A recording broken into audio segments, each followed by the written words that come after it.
Hello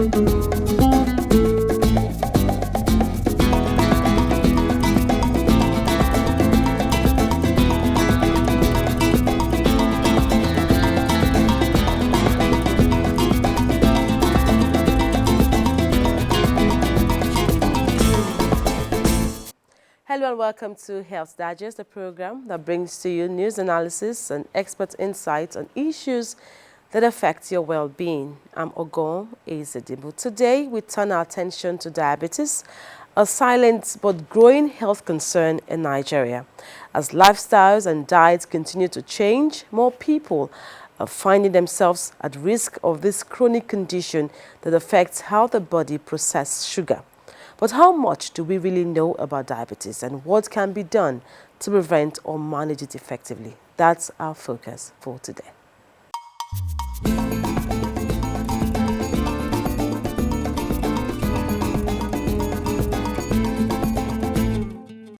Diabetes mellitus is a chronic condition that occurs when the body cannot produce or properly utilize insulin, the hormones that regulate blood sugar.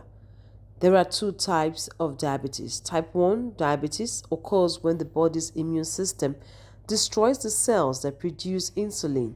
People with this type depend on insulin for the remaining part of their lives. Type 2 diabetes occurs when the body becomes resistant to insulin or does not make enough. It's most common in adults and often linked to unhealthy diet, physical inactivity, and obesity. Over time, uncontrolled blood sugar can lead to heart disease, kidney failure, blindness, and even limb amputation. According to the International Diabetes Federation, millions of Nigerians are currently living with diabetes, and that number is projected to rise as lifestyles and diet change. Prevention is better than cure. For those who have high level of predisposition, when I say high level of predisposition, I mean those whose both parents are diabetic. That's a high level of predisposition. If one out of the two are diabetic, the predisposition is a bit lower. Okay, if your uncle or people in your family line that are not quite close as parents are diabetic, your predisposition is there but not so. If you know you are from that kind of setting of family, then you must, number one, take education and enlightenment about what diabetes is very seriously, especially when you are age 35 and above. However, before I go into that, it then means that you have to also know what diabetes is, what they call lifestyle modification, in order to slow down the rate or the time that you may eventually come down with diabetes. Or at best, you discover it at a budding stage when it's about to start, so that your management can be cheap and can be easy. Because there are people, even with lifestyle modification, which have first established, education have established that. But another thing is that there are some types of diabetes that your lifestyle will not help you. For example, we have type 1, we have type 2. Type 2 diabetes, lifestyle can be an issue, or what I've mentioned before can be an issue. But with type 1, which mostly is as a result of malformation of the beta cells of the pancreas, or in some cases autoimmune disease happen, where which the immunity of the body attacks the beta cell that produces insulin by genetics or by act of a malformation during pregnancy. Those people do not have responsibility in whether they have diabetes or not, but they come down with diabetes. We call it type 1 diabetes. It comes earlier in life. Such people live for life on insulin. For life, they live on insulin. So it's not a question of whether it is affordable or not. If they want to live, they have to look for it. It then means that the burden becomes higher. Okay, but for those whose case is about type 2 diabetes, which comes later in life, where which you may need to check what you eat. Avoid sedentary lifestyle. Sedentary lifestyle is a kind of lifestyle in which an individual consumes food without burning it out in exercise or in physical activities. So it makes the insulin producing cells to be overburdened. Or when you also do not check what you eat, and your food is so much of a carbohydrate without balanced diet, such a person can overburden the beta cell that produce insulin. Bernard Ayan has lived with diabetes for years. He says managing diabetes is expensive. The drugs, the test strips, the hospital visits. For him, he wishes he knew earlier how to prevent it. With all the information I have, with all my education, yet diabetes can still break me down. I had a triple impact of diabetes, which has been on me a lifelong disease. Eventually, a complication like prostatitis came again, and like you can see me struggling to speak. I had what we call Bell palsy that put me down for a very long time. My mouth is bent. I couldn't do anything again. I had a lot of inconveniences. So if me, who is in the city center, Calabar, can still have these challenges, how about people in the rural areas? We have also discovered that irrespective of all the awareness we have tried to do, we have established a diabetes club to make sure that there is information. People who are living with diabetes continue to share their experiences so that others will learn. I have been shattered. My plans as a young man, a Blue Ribbon graduate, have been shattered. We are in a fix. The drugs are so expensive, the treatment expensive, and we can no longer afford. Sometimes we prefer even cheaper alternative by going to the tradomedical vendors, the herbs. But sometimes some of those herbs, they don't have a definite dosage strength. They give you a drug and say you should take 1 glass full. What is the strength? So sometimes we break down with even more complications that will even make us to die. Some people say diabetes is a poison from their enemies or something. You have an injury that will not heal. They say you match poison, and then you take us from one place to the other using, different, concoctions also.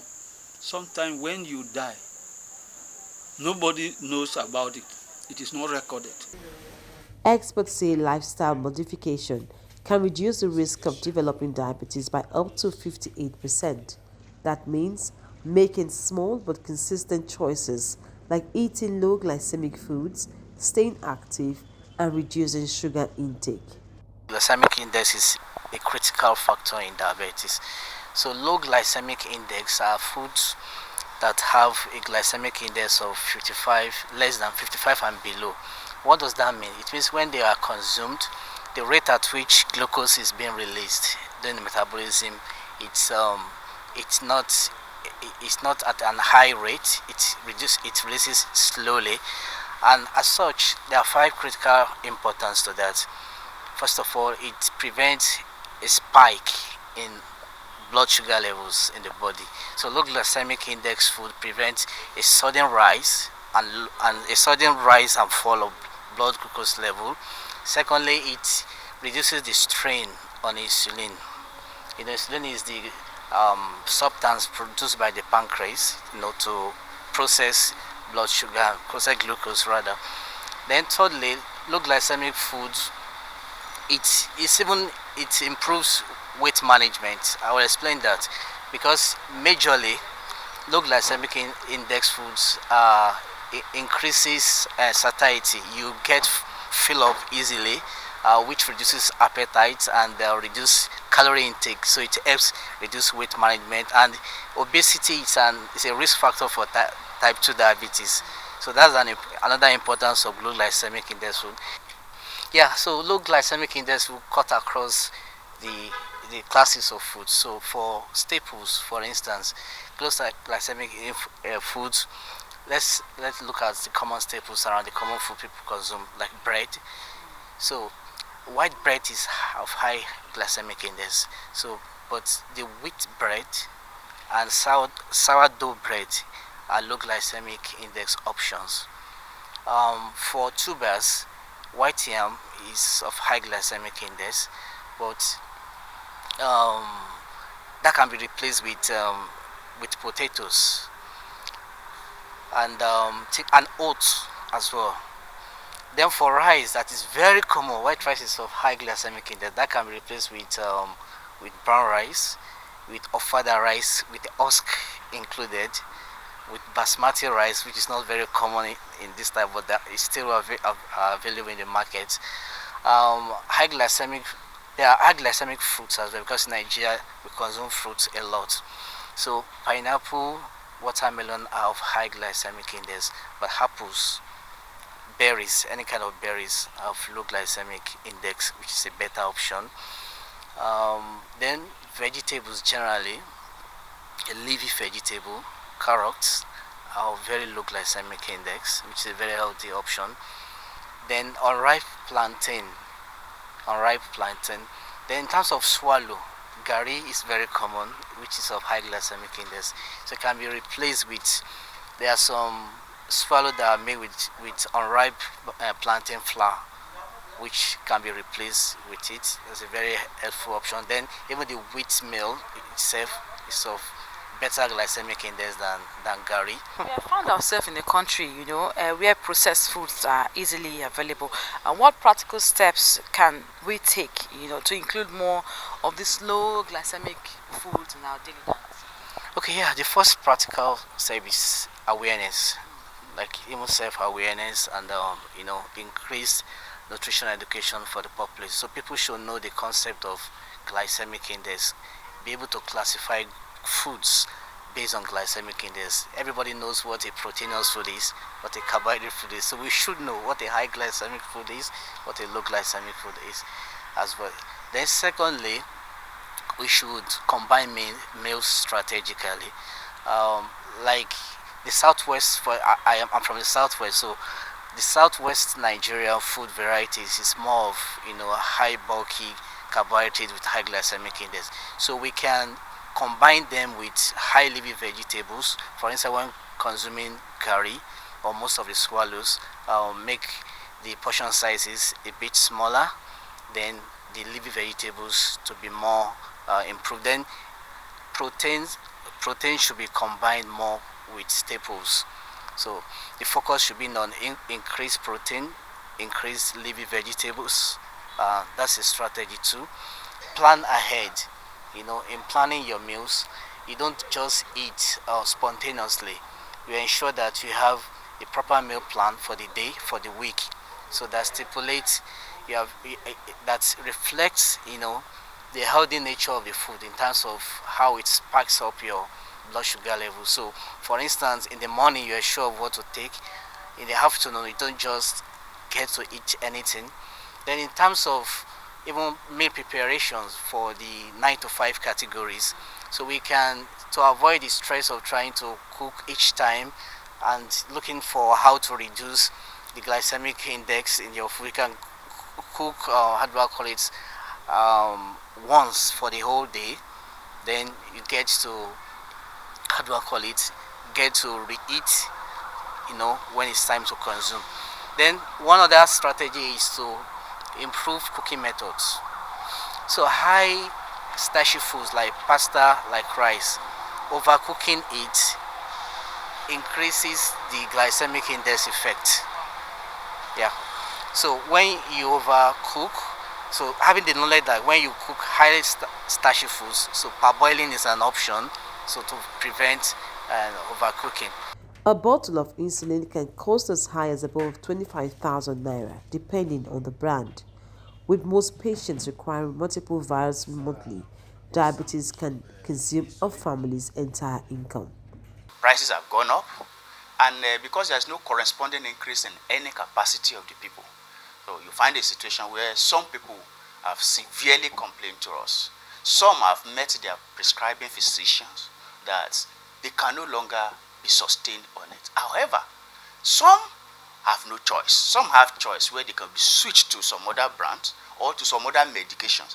But some can only live on insulin, so they have no choice. So a lot of people have complained, and it is understandable. And some have actually abandoned the treatment, while some are taken to what we call non-adherence, in which when you are supposed to take a certain medicine, you try to skip it, or you try not to take it because you couldn't really afford buying it.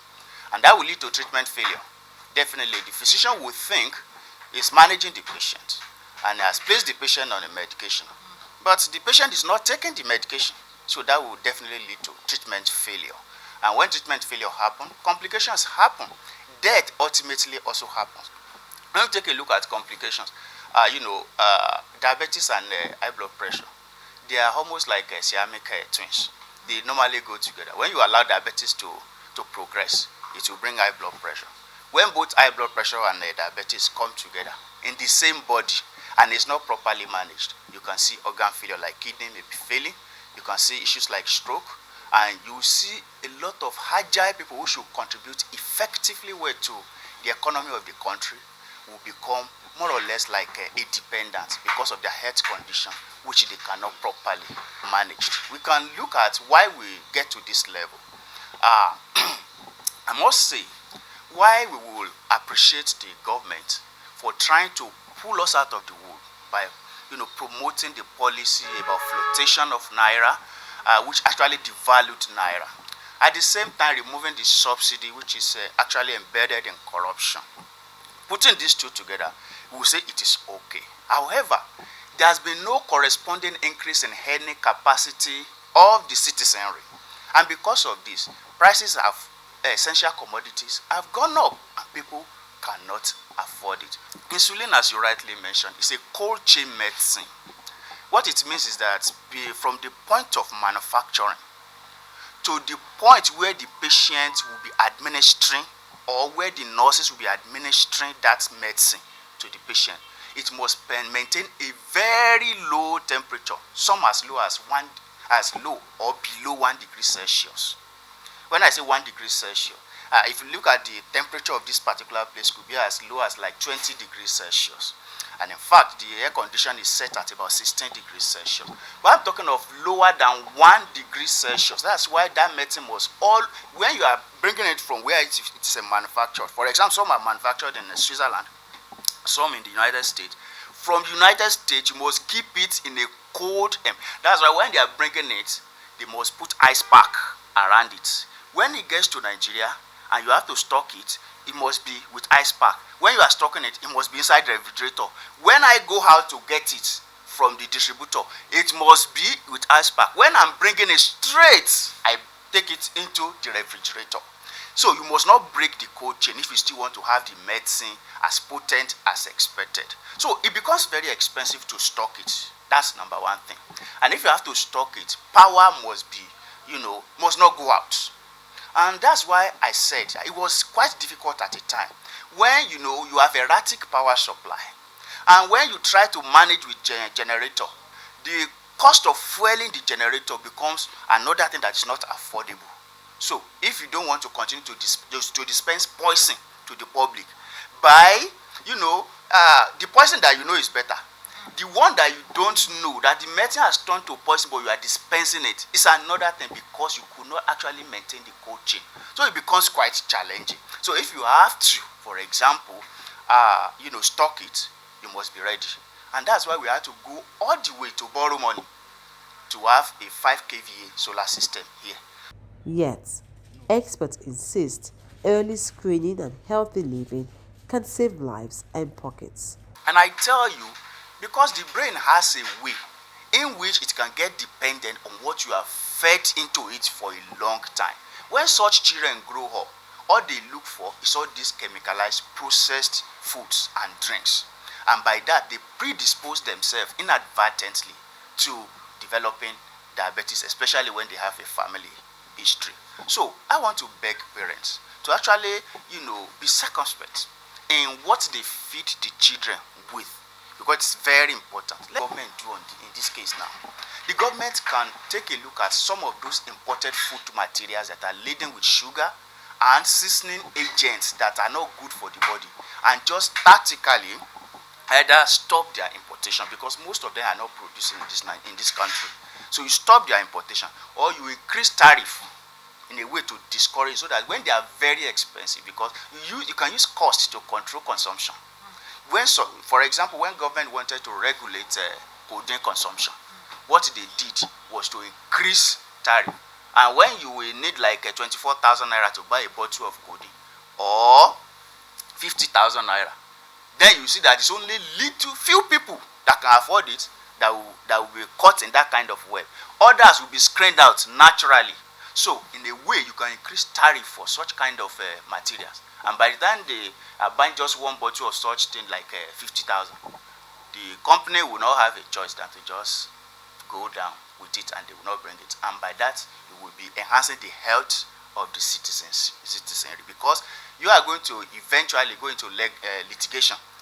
If you didn't do tariff thing and you just stop, they will take you to court. But if you don't want to go to court, you have the right to increase tariff. You increase tariff, you make it unaffordable to people, and naturally you twist the taste of the. So the government can take a look at that. But altogether is that the government should subsidize diabetes management, medications and other things that are involved, including insulin we are talking about here, because I must tell you, it is not affordable.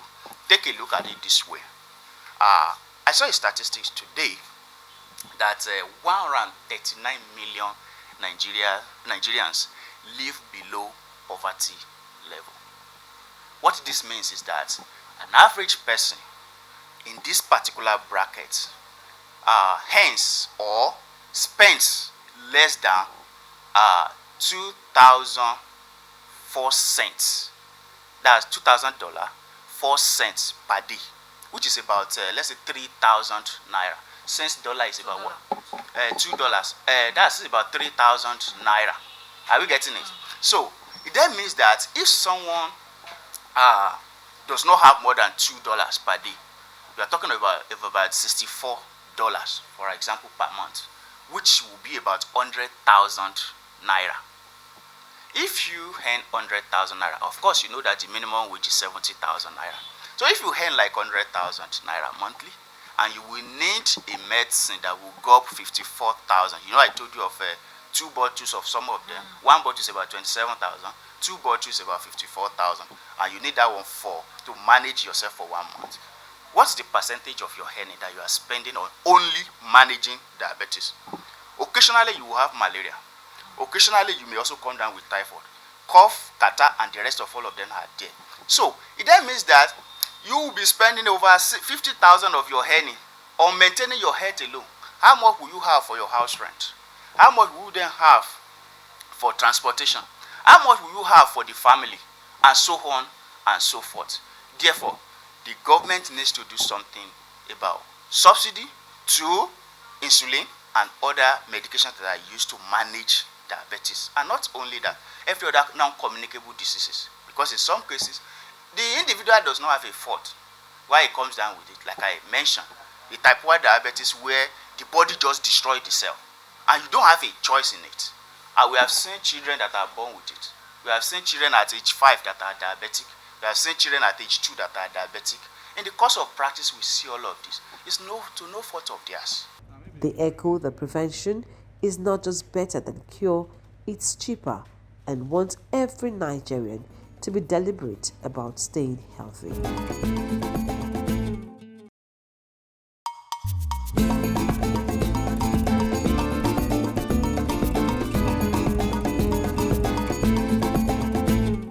As we've heard, diabetes may be lifelong, but its complications don't have to be.